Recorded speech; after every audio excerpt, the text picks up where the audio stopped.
आपका नाम क्या है? महेश रामकृष्ण गीते। महेश जी? महेश गीते। बस महेश नाम है ना? हाँ महेश। रामकृष्ण? हाँ पिताजी। पिता मालूम है। प्रश्न बोलिए। 3 नंबर प्रश्न है, मुझे मंत्र साधना चाहिए था। आपने किसी को बताया तो नहीं? हमने कहा साधना पंडुका सरकार की दिव्य दरबार की चाहिए, महेश कुमार रामकृष्ण जी, गुरु कृपा होगी, आशीर्वाद है।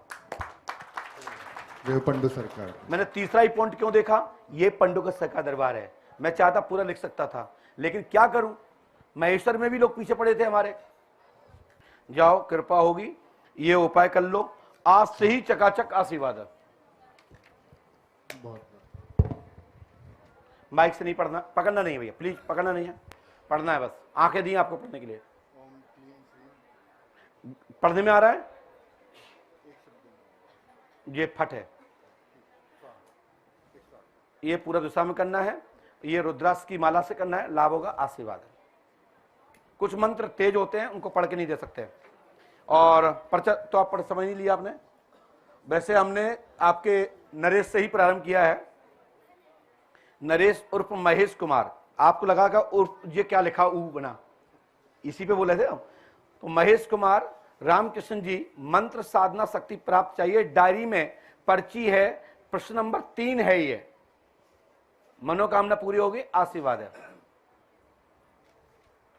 जाइए, ये भी सोचिए, ये कब लिखा था आपने डायरी में? माइक से बोलिए भैया, माइक से बोलिए, अभी लिखा था। माइक से बोलिए, अभी लिखा। बैठ के बोले, बैठ के। हाँ, लॉन्ग खोल दे, ये हाँ, अभी कुछ मिनट पहले लिखा था।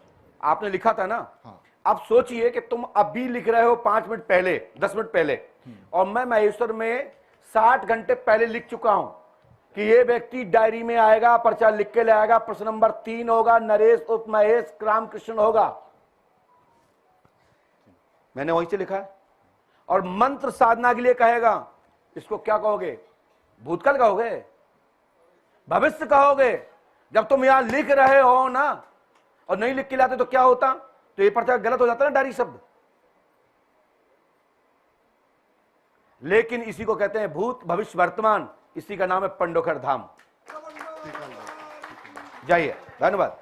पंडोखर धाम पहुंचिए, मैं आगे आपको मार्गदर्शन करूंगा।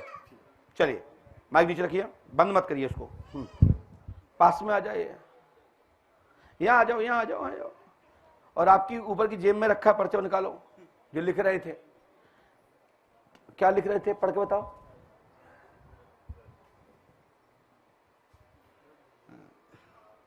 सर्वधर्म संभव। बस दो, वाह, बहुत अच्छा किया। सुना साहब, क्या पूछना चाहते हैं, बोलिए। आप देखिए भाई साहब, हमने लाइन कहां से लिखी है, आप पहले हमसे कभी मिले? नहीं, कभी हमारे गांव पट्टीनाथपुर से बहुत लोग जाते हैं। अच्छा। हाँ, कहाँ पे पड़ता है ये? जौनपुर जिले में। अच्छा। पट्टीनाथपुर एक जी, गांव सागन तहसील में जी है। जी, वहाँ से बहुत लोग जाते हैं। ठीक है। भैया क्या पूछने आए आप? पूछना क्या है, एक बच्चा MBBS कर रहा है। नाम क्या है? आशीर्वाद से नितिन कुमार सोनी। आपने किसी को बताया तो नहीं था? जी, हमारी आपकी पहली मुलाकात तो नहीं हुई? नितिन कुमार सोनी MBBS यानी मेडिकल लाइन में सफलता पाएगा, आशीर्वाद है। सर्वधर्म संभव की वाली प्रवचन मेरा कागज में आप नोट कर रहे थे, सो आपकी जेब में रखा है, गुरु कृपा होगी, आशीर्वाद है। पंडोखर धाम की। जाओ, नितिन कुमार की मेडिकल में सफलता मिलेगी, आशीर्वाद है। मैं तो गरीब आदमी। तो क्या करूं, पैसा मांगा क्या आपने? नहीं, पैसा आशीर्वाद। वो तो आपको वहां जाना है, 51 पर्ची नहीं कटेगी, निःशुल्क हो गया आप तो पंडोखर धाम में। हाँ, और जो जल्दी मिलना चाहते हो तो सूटकेस बाईपास ले जाना। अब दरबार पंडोखर धाम निःशुल्क हो गया है, आदेश हो गया पूज्य गुरुदेव का। ये उपाय करना है। जाओ, आपको शीघ्र ही ये समाचार प्राप्त होगा। और ये करना है, ये मंत्र 108 बार। और ये मंत्र तेज है, सार्वजनिक नहीं बोलेंगे, आप पढ़ लीजिए मन में, पकड़ना नहीं, पढ़ना है। ओम ना। ये मंत्र थोड़ा तेज है, देवी का मंत्र है, और इसको करें गुरु कृपा से यह फलीभूत होगा, आशीर्वाद है। करो, चिंता ना करो, गुरु कृपा से यह लाभ इस मंत्र से होगा, आशीर्वाद है।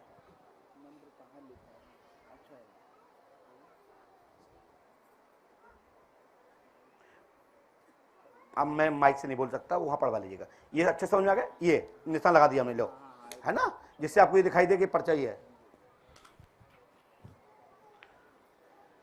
आप तो ये देखो, जहां नितिन कुमार का नाम तो सही लिखा ना, हाँ बिल्कुल बिल्कुल। हाँ, Nitin Kumar Soni MBBS medical line में उन्नति पाएगा। कागज में सर्वधर्म संभव वाली लाइन आदि प्रवचन कागज में नोट करके जेब में रखे होगा, राइट।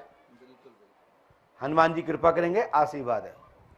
परमंडों का सरकार की जय। अपना मोबाइल नंबर बताइए माइक से। 7498832004। जिसको डाउट हो डाउट उनको परेशान कर लेना, पूछ लेना। जी। जाइए, खड़े होइए। मैं तो मजदूरी काम करता कोई हूँ बात नहीं, सर। अब ठीक है, हो गया हो गया हो गया हो गया, चलो उठाओ। हाँ। अब आप लोग समझिएगा, इस पर्चे से दो चीजें समझ में आई होंगी आपको।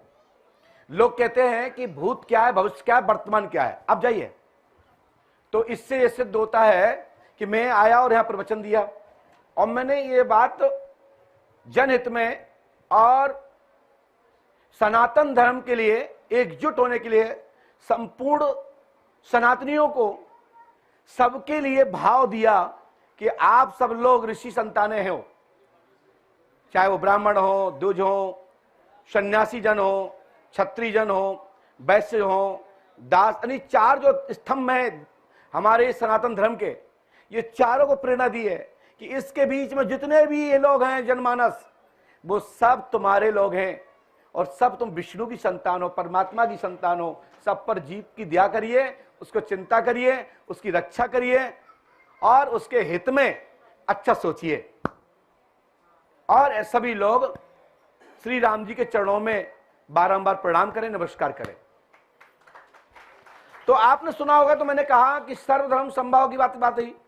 इस व्यक्ति ने यही क्यों लिखा, और यह पर्चा हमने मैसूर में लिखा था। लोग कहते हैं गुरुजी भूतकाल बता सकते हैं, आप तो यहां लिख रहे हो ना, और यही हमें गाली लिख रहे होते तो क्या होता,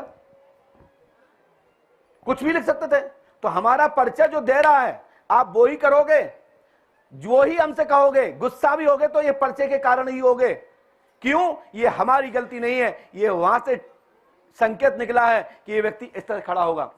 क्या समस्या लेके आया, माइक से बोलिए। मेरे करियर का, माइक से बोलो। मेरे करियर से कैरियर काय का है, क्या काम करते हैं, क्या धंधा करते हैं? गौशाला चलाता हूँ। गौशाला चलाता हूँ, गौशाला चलाते हैं, सूरत में। पढ़िए क्या लिखा हमने, गौशाला कहाँ लिखा है बताइए, कहाँ लिखा है? इधर। हाँ,